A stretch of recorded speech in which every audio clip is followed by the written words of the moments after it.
Parece que nós temos algumas perguntas para a produção, por favor. Produção. A gente tem uma pergunta para a treinadora Alana. Aliás, duas. Ai, meus fãs, Deus do céu. E também tem pro William também. Opa! Pra Azar, bicho velho. treinadora. Qual o Diga. exercício ideal para iniciantes e quantos dias um iniciante deve treinar? Tá. Vamos Boa. por partes, né? Exercício ideal para iniciante, eu acredito que a Ah, e gente... tem outro. O que tu mais ouve quando começam com um aluno novo? Três. São 3 perguntas, São 3 nossa, perguntas. vocês estão... Tá, vamos por parte então. Vamos. Acredito que Quais exercícios melhor para iniciante? exercícios melhor para iniciante não tem um exercício específico. Eu acredito que a gente tem que treinar o corpo todo. E, enfim, não existe um exercício específico. É uma junção de vários, tá? Mas a gente já vai chegar aí. Na parte ali, o que eu acho ideal para quem tá iniciando? Bah, nunca entrei numa academia, vamos começar hoje. A gente começa com um treino mais adaptativo. Eu costumo utilizar assim. A pessoa treina um dia, folga o outro. Eu já nunca aconselho quem nunca começou a treinar, já sair, tipo, treinando, por exemplo, de segunda a sábado, de segunda a sexta. Domingo não caminha. Exatamente. Pra quem já treinou, já sabe que a gente parece, por mais leve que é o treino, é um estímulo no músculo que o corpo não tá acostumado. Então, eu costumo usar assim, treina um dia, folga o outro. Treina um dia, folga o outro. Ali em torno de 15, 20 dias. Isso vai depender de cada personal, tá? Essa é a forma que eu trabalho e que eu acho, assim, que a pessoa... Eu não corro com a pessoa já de cara. Porque, pô, que nem eu comentei anteriormente ali, a pessoa, ela trabalha, ela tem filha, ela tem os deveres de casa. Então, a gente não tá também lidando... tem casos e casos, mas a gente não tá lidando com atletas que a vida deles é aquilo. Então, eu sempre tenho esse cuidado, tipo, pô, como que é teu dia? Ah, será que... Tem gente que a gente consegue treinar todos os dias já de cara. Pô, pega ali uma pessoa com 18 anos que só estuda e quer treinar. Dá pra gente treinar todos os dias, mas começou, eu aconselho, faz um dia, folga o outro, faz um dia, folga o outro. E a gente começa com treinos adaptativos. Começa treinando o corpo todo, dá ali um estímulo nas pernas, um pouco no superior e assim vai indo. Na maioria das vezes eu trabalho assim com umas 2 semanas, conforme... Sempre a gente vai trabalhando com o time da pessoa. Tipo, como é que tu tá se sentindo? Muito dolorida? Aí, aos pouquinhos, a gente começa a dividir isso. E sempre observando o corpo da pessoa. Pô, preciso melhorar mais as coxas, preciso melhorar mais o superior, enfim. Então, a gente vai dando essa direcionada. Não existe o exercício mais indicado, porque lá na musculação...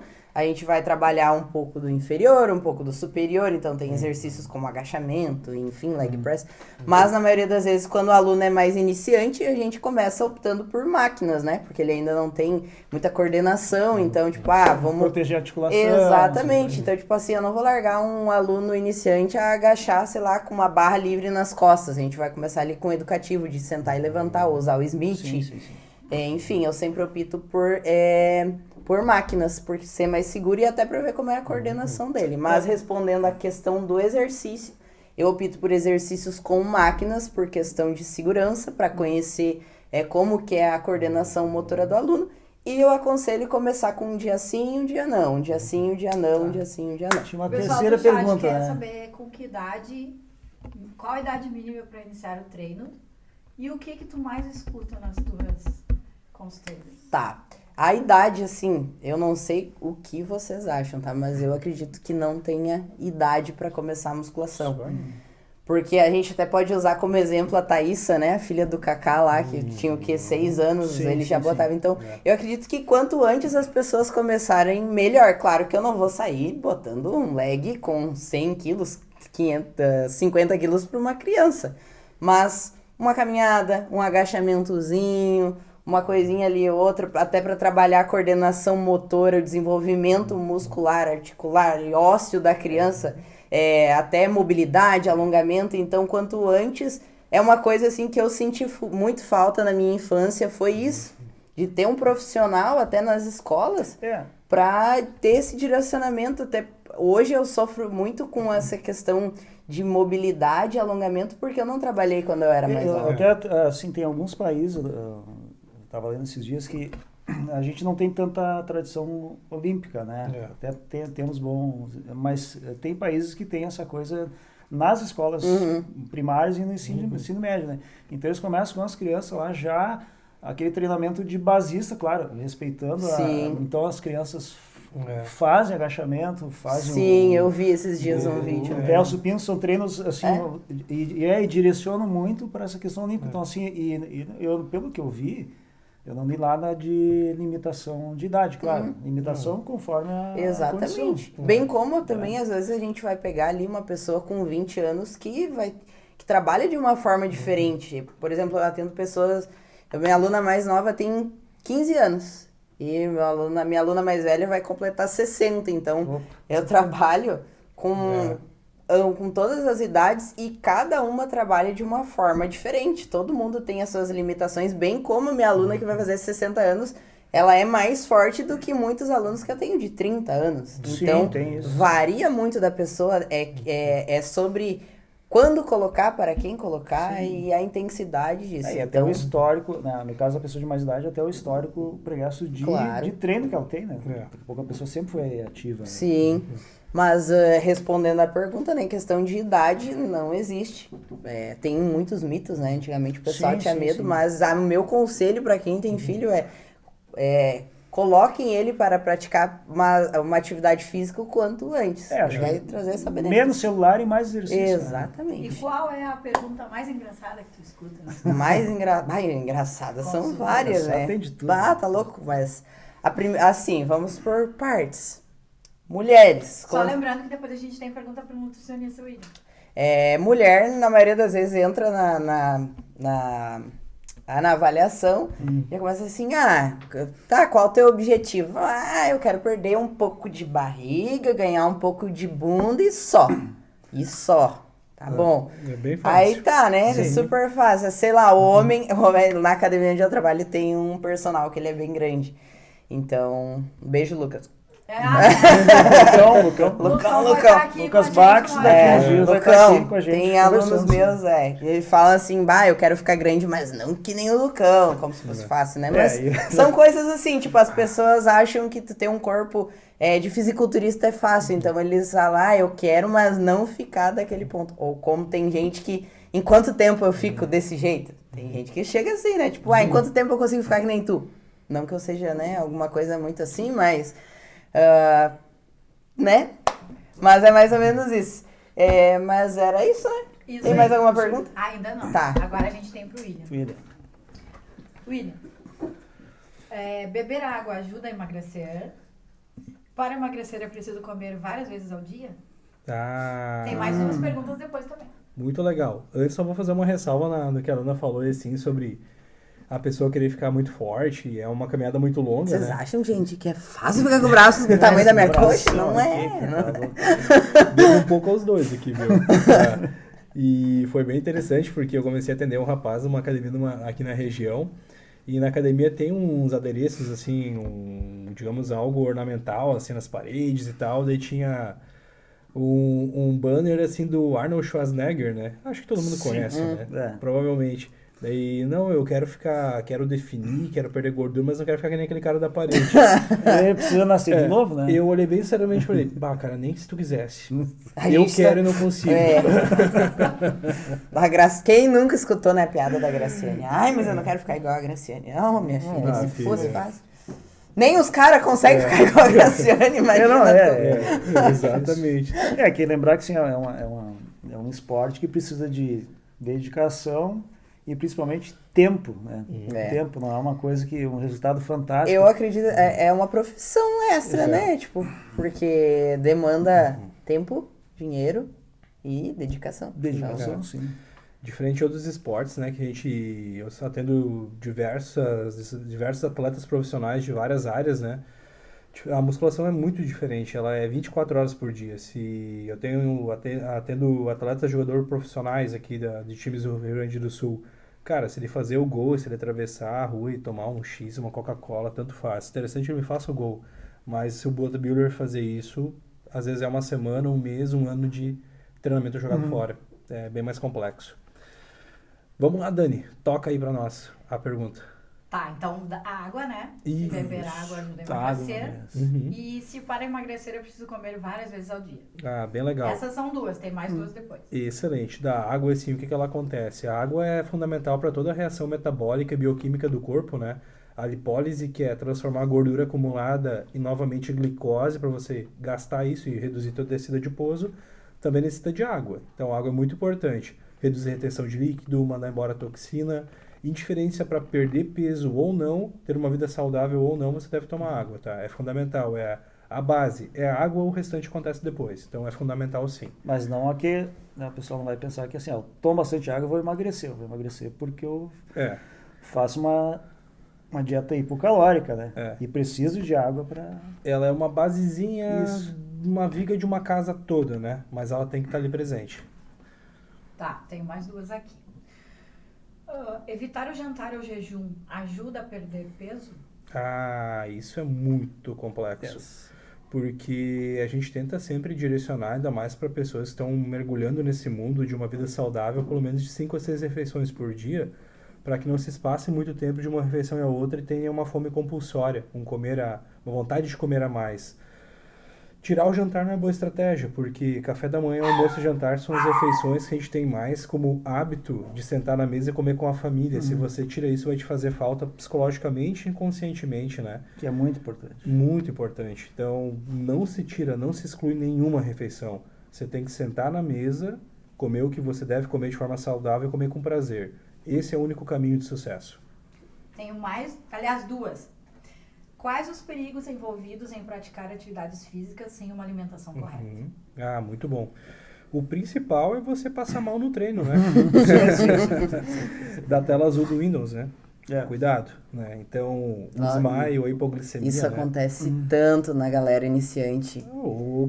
E há uns treinos assim, ó, não é? Tu botou a pessoa pra fazer um aquecimento, ela, eita, já... Ressalvo, pessoas que treinam pesado, mas com a Lana dá igual, tá? Ela é meio assim... Que mentira, uma princesa. Não dá moleza que passa mal.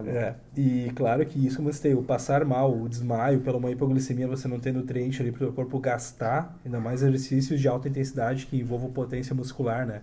E o principal é a tua saúde, né? Se você não tem uma deficiência nutricional, uma deficiência de um micronutriente como ferro, B12, um zinco, vai te levar à carência nutricional e te desenvolver algumas doenças provenientes disso, né? Tem outra pergunta aqui. Eu só quero emagrecer, mas não quero treinar. Posso consultar com um nutricionista esportivo? Dá um zoom na minha cara escutando essa pergunta. É a pergunta do chat. Gente. Vamos lá. Emagrecimento dá. Você vai emagrecer, só que você não vai conseguir selecionar o que a gente vai conseguir reduzir. Que a gente pode dizer gordura e água, que é o que a gente quer mandar embora. Sim. Mas o grande lance é você cultivar, aumentar o tecido muscular, para que você tenha um físico estético, um físico bonito, um físico definido. Não o aspecto de uma pessoa emagrecida, um The Walking Dead. Sabe o que eu uso muito nas minhas avaliações quando eu pego gente que tá começando assim... Tem muito neura com peso. Sim, muito neura com peso. A primeira coisa que eu faço assim, joga a tua balança fora e esquece isso. E daí eu dou o exemplo da esponja e da pedra. E daí falando nessa questão de emagrecimento, as pessoas querem perder o peso na balança, mas o que a gente tem que focar? Tá, quanto desse teu peso é gordura e quanto desse teu peso é massa muscular? Então eu uso sempre, me uso como base, né? Hoje eu tô em média com 75 quilos e quando eu era gordinha eu pesava 75,80. Então, questão a gente tem que preocupar na proporção. Aí eu uso o exemplo, né? Imagine 1 quilo de esponja, o tanto que isso vai necessitar de espaço e 1 quilo de pedra. Eu acho então, que é uma maneira bem didática da galera entender que, tipo assim, você não precisa se apegar à balança em si. Em baixar peso, mas sim em que esse peso que diminua seja de gordura. Às vezes você vai até aumentar seria o até uma peso, questão, né? às vezes, até conceitual. Eu gosto de explicar assim. Perder peso é uma coisa. Emagrecer... definir ali... Emagrecer é perder gordura é um pouquinho diferente. Então, não precisa necessariamente perder peso para perder gordura. Tipo, esse rostinho bonito que vocês estão vendo aqui pesa 105 quilos. Sim. Eu tenho mais perguntas aqui. O percentual de gordura teu é baixo, né? Acho que no momento em torno de 9 a 10% em off-season. Mas é o exemplo ali que eu dei, Sim. tipo, quando quem me conhece sabe que eu tenho uma foto lá que de vez em quando eu boto, que é eu bem gordinha. Se eu não me engano, naquela foto eu tinha, em média, 78 quilos e hoje eu tô com 75. Então, É diferente.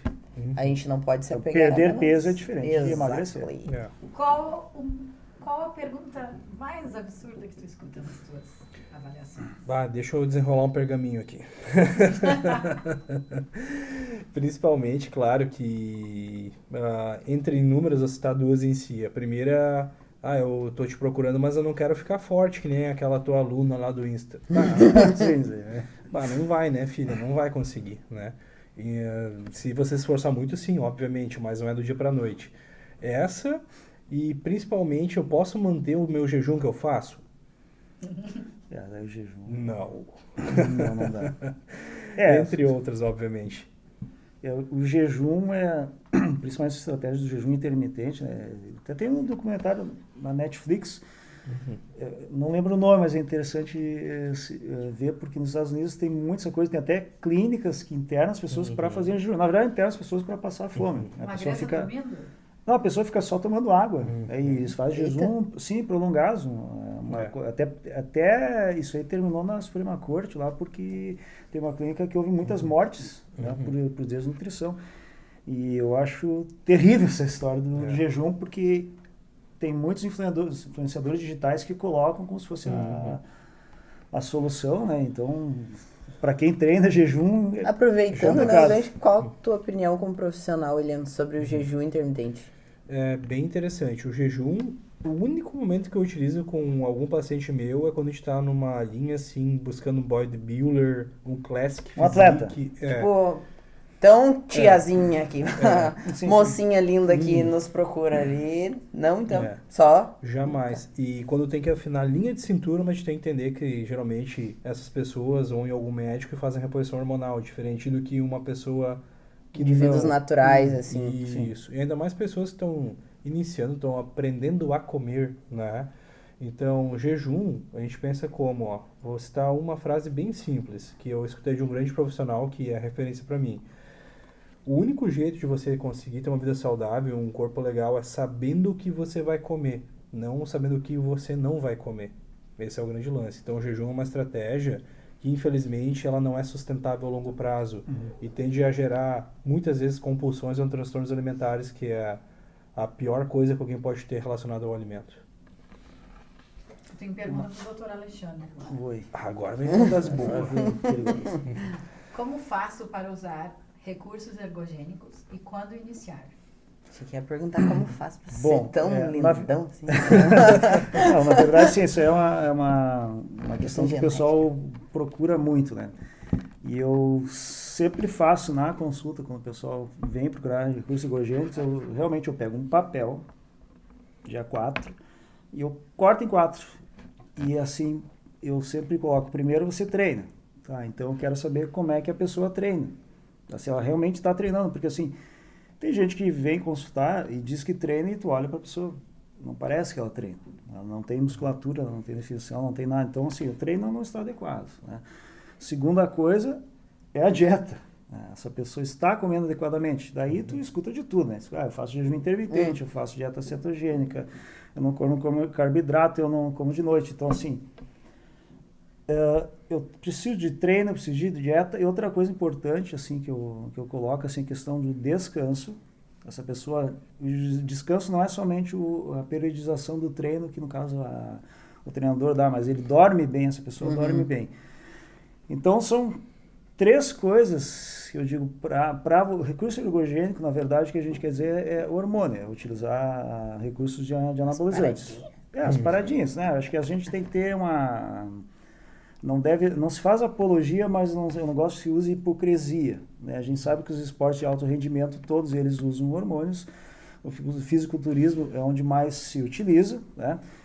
Ele pode ser bom, ele pode ser ruim, desde que ele seja utilizado de uma maneira racional e com acompanhamento. Então, como é que uma pessoa faz para usar? Primeiro, ela tem que estar treinando de uma maneira decente, ela tem que estar comendo decente, ela está descansando, ela não deve beber, ou o álcool é uma coisa que eu realmente eu peço que as pessoas retirem, né? Quem está pensando em E até quem está pensando em treinar, acho que não deve beber, né? Ou que seja uma coisa muito esporádica, né? Não dá. O cigarro também não. E assim, ó, eu sempre digo, para tu receber o hormônio, né? Não vamos falar recurso ergogênico, que a gente está falando aqui de hormônio. Tu deve merecer o hormônio. É isso que é a maneira como eu penso, né? E tu deve procurar assim, ó, um médico, de preferência dedicado à área esportiva, ou um endocrinologista, mas que tenha essa concepção da questão esportiva, né? Porque qual é o nosso grande problema do abuso do uso de esteroides, de anabolizantes no Brasil e no mundo, né? Um pouco da culpa dessa somos nós médicos mesmo, pela nossa própria arrogância e até um pouco da nossa própria ignorância em relação ao assunto. Eu, de uns 5, 6 anos para cá, que eu venho estudando o assunto e tenho um pouco de conhecimento sobre isso, e assim, cada vez que eu estudo mais, eu vejo que menos eu sei. Porque o uso de hormônios, ele começou, eu sempre digo, ele começou lá no underground, né? Começou de uma maneira muito empírica, né? E agora se está estudando, então agora a gente já consegue até ver, por exemplo, assim, no caso de preparações de atleta para subir, que tu começa a ver um protocolo de, mas esse protocolo aqui não tem lógica de ter sido usado dessa forma. Por quê? Porque a gente traz aquilo do bodybuilder, do fisiculturismo da old school, a gente traz para dentro da ciência e vê que aquilo ali poderia ter sido feito de uma maneira diferente. Então, assim, ó, o que é importante? É importante que tenha alguém que acompanhe, e precisa de alguém na área médica, porque assim, ó, essa pessoa tem que fazer exames, ela tem que estar com a saúde dela em dia, ela tem que estar com várias coisas, tem que ser visto, porque a gente sabe que quando ela usar o esteroide, várias coisas vão mudar naqueles exames. E o que muda, a gente tem que saber por que mudou, para não achar que daqui a pouco esse paciente está morrendo, porque assim, várias coisas podem alterar ou não, né?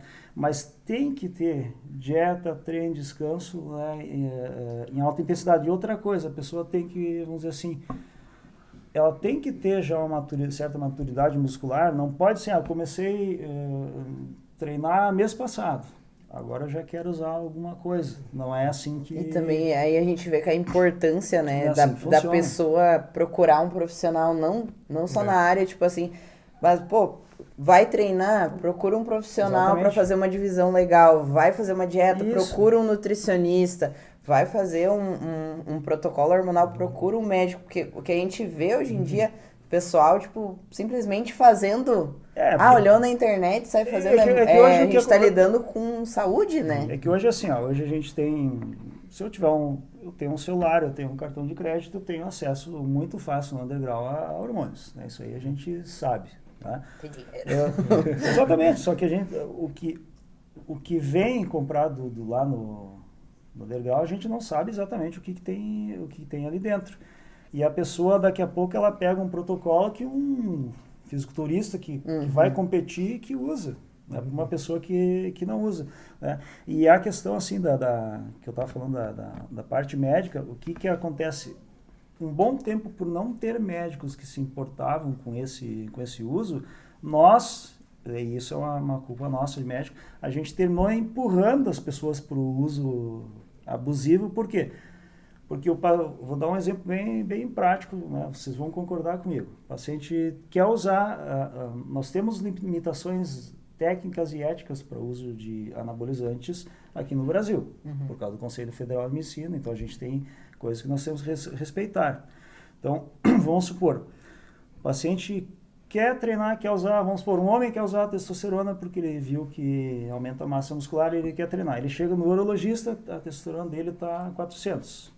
Então está num nível fisiológico. O urologista vai dizer para ele, não vou te prescrever, e ele está certo, porque a Sociedade de Urologia não prevê esse tipo de uso. Ele vai no endocrinologista, o endocrinologista vai dizer, não tem indicação de uso. Mas o que acontece? A gente que trabalha com as pessoas que treinam, principalmente com atletas, o que a gente sabe? Ele vai ter que estar no nível suprafisiológico, ele vai ter que estar acima da referência para tu poder ter algum resultado. Então, o que acontecia? Às vezes a pessoa ia nesses profissionais, tá? E eles, de uma maneira justa e ética, olha, você não deve usar. o que acontece? Ele começava a usar, mas eu não uso nada, mas o meu amiguinho ali que treina do meu lado, em 6 meses está o dobro do meu tamanho. Né? E aí tem todo o apelo de redes sociais, e a questão estética e as mídias, a pessoa termina caindo no underground. Então, assim, respondendo a pergunta, o que precisa para usar? Então, você quer usar, meu amigo, primeiro tu tem que treinar, depois tu tem que comer, tem que descansar, tu tem que treinar, não pode treinar fofo, né? Tem que treinar realmente com bastante intensidade, e aí depois disso tu pode pensar procurando um profissional adequado a usar. Aí eu acho que aí sim é justificado. Tem que merecer, né? É a cereja do bolo, né? Se não tiver todo aquela história, o contexto. Às vezes as pessoas colocam muito assim a questão do resultado em cima do anabolizante, e não é. E não é realmente assim, eu acho que tu e o William tem bastante experiência nisso, e assim, vocês treinam muito pesado, né, com uma frequência, e há muitos anos, então assim, não é assim, porque eu vou fazer uma injeção de testosterona, alguma coisa assim, eu vou melhorar. Não, tu vai melhorar se tu fizer tudo isso antes. E o interessante é que te bota um caminho de 2 mundos, né? Se você faz certo, que é pedido em si por profissionais, você tem um resultado muito bom, não tem como dizer que não. Mas se você faz algo que realmente não se encaixa, não come bem, não descansa, não treina bem, ainda mais na parte alimentar. Se você comer alimentos ricos em gordura, em açúcar, você vai ganhar o dobro de gordura. Esse é o grande problema. Porque o que acontece? O esteroide, ele anaboliza tudo, ele não escolhe o tecido. Não é seletivo, né? Se tu tiver uma dieta suja, claro, tu vai ficar mais musculoso, mas vai ficar um forte gordo. É mais ou menos isso aí. Falou, pessoal?